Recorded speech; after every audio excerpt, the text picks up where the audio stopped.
Hello friends, ನಮಸ್ಕಾರ. Welcome back to Ishwari Gowda 121 YouTube channel.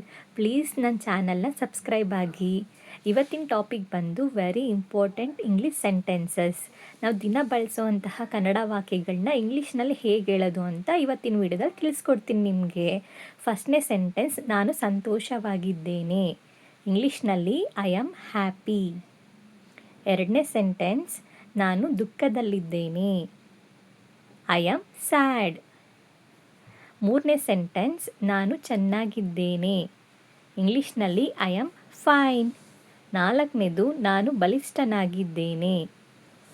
I am strong. ಐದನೇ sentence, ನಾನು ವಿದ್ಯಾರ್ಥಿನಿದ್ದೇನೆ. I am a student.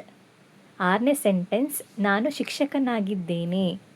ಇಂಗ್ಲೀಷ್ನಲ್ಲಿ ಐ ಆಮ್ ಎ ಟೀಚರ್. ಏಳನೇ sentence, ನಾನು ಬರುತ್ತಿದ್ದೇನೆ. I am coming.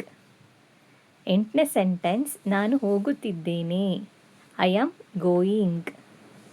ಒಂಬತ್ತನೇ ಸೆಂಟೆನ್ಸ್, ನಾನು ಊಟ ಮಾಡುತ್ತಿದ್ದೇನೆ. I am eating. ಹತ್ತನೇ ಸೆಂಟೆನ್ಸ್, ನಾನು ಕುಡಿಯುತ್ತಿದ್ದೇನೆ. I am drinking. ನಾನು ಓದುತ್ತಿದ್ದೇನೆ. I am studying. 12ನೇ ಸೆಂಟೆನ್ಸ್, ನಾನು ಬರೆಯುತ್ತಿದ್ದೇನೆ. I am writing. 13ನೇ ಸೆಂಟೆನ್ಸ್, ನಾನು ಮಾತನಾಡುತ್ತಿದ್ದೇನೆ. I am speaking.